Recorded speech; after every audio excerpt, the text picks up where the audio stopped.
Today I'm going to be making an herb roasted chicken. First off, I'm going to start a dry brine. I'm actually going to cook this tomorrow. So I'm going to start this a day before and just give it a ton of salt. This will help draw out the moisture on the skin and give it time to absorb into the bird. I'm also going to put salt as well.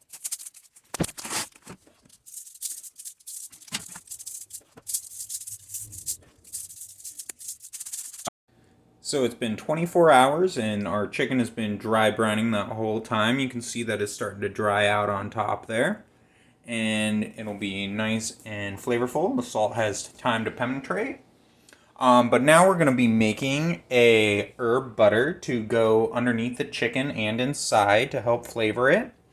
We're going to be stuffing the chicken with some shallot. We got lemon, bay leaves, thyme, sage, and rosemary, as well as garlic. For the herb butter, we're going to be using sage, rosemary, and thyme, as well as some minced garlic. We're going to be mixing it in with the butter, as well as some smoked paprika, red chili flake, pepper, and a little extra salt.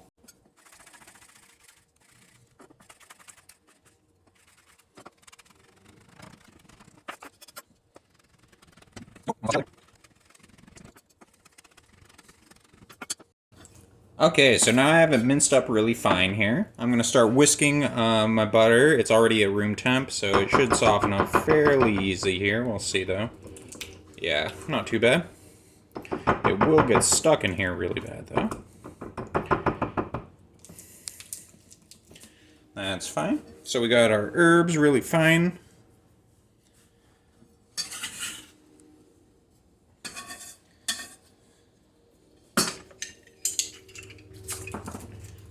I'm gonna crush some of this garlic.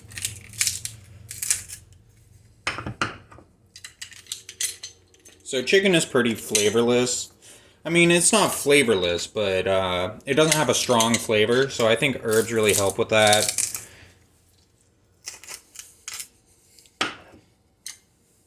So I'm going to be rubbing this all over the chicken. I'm going to actually add a touch of lemon juice to soften this up just a little bit. A little thing of salt, pepper, and some smoked paprika, and some red chili flake. Okay.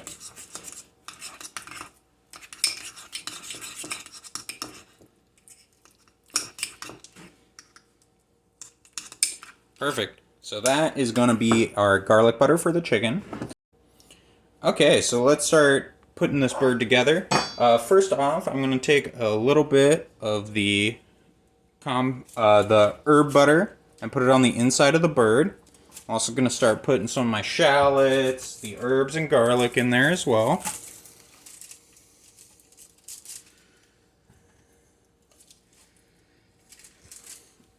And then can't forget about the lemon.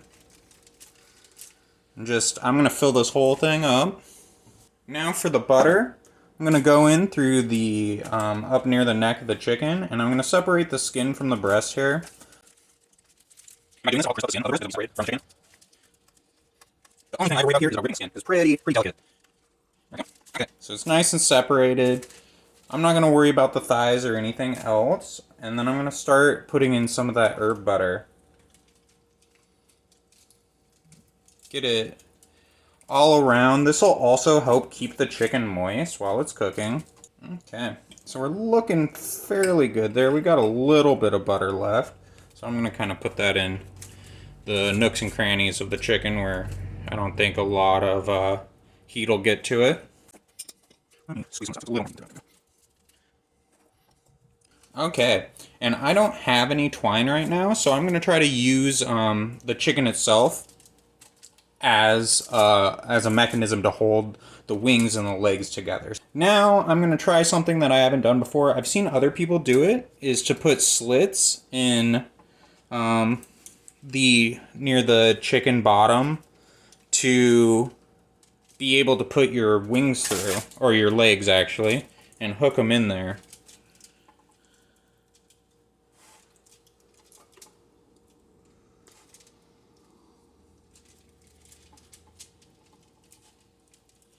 kind of a fight, I can tell you that.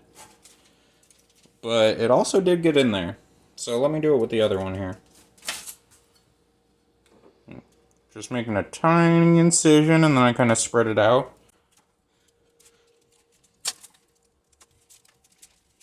And boom. Got that wrapped up. Gonna do the same thing with the wings and kind of make a small incision right behind the thigh and stick the wings in there. So just kind of right there. Just enough to pierce the skin.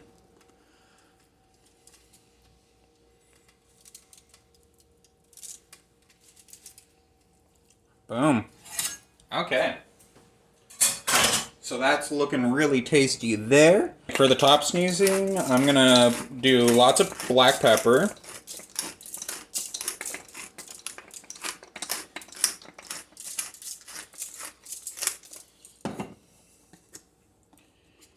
And then I'm gonna use some Old Bay seasoning as well.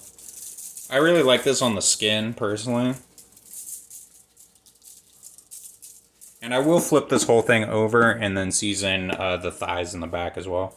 A little crushed red pepper, a little more of that smoked paprika. I really like the flavor of the smoked paprika, and it also gives it a beautiful color as well. It'll get nice dark and golden in the oven. Let me do a flip. And some Old Bay seasoning. The Old Bay seasoning has celery salt in it, which is really delicious chicken, as well as the spices in it.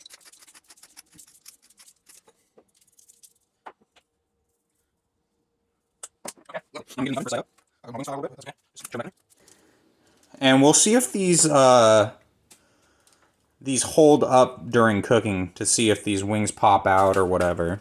So that'll be interesting to see. So it should turn out well. I'm going in for 350. I'll check it out on it in about 40 minutes here.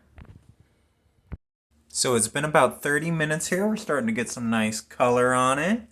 None of the spices are burning or anything. I'm just going to add a little bit of water to the pan here. This will help not have too many burnt on things on the pan, because I know there's some tears in the aluminum foil.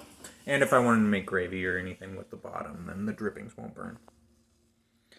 So it's been about an hour and 20 minutes since I put it in, and it looks just about done here. Nice golden brown. Just glistening. I'll give it about 10-15 minutes, and then I'll carve it up and tell you how it tastes. So it's cooled off to the point where I can start actually cutting it, and it just looks decadent. It looks so juicy. I wish the skin was a little bit crispier. There are parts where it's definitely crispy, but other parts, some parts of the breast towards the center are a little not as crispy as they could be. But it looks exceedingly moist and juicy. Like this leg, I pulled it off, it just came off like that. Like I didn't even need to cut it or anything. Separated straight from the bone here. So let's see how the breast is. That's going to be the driest spot.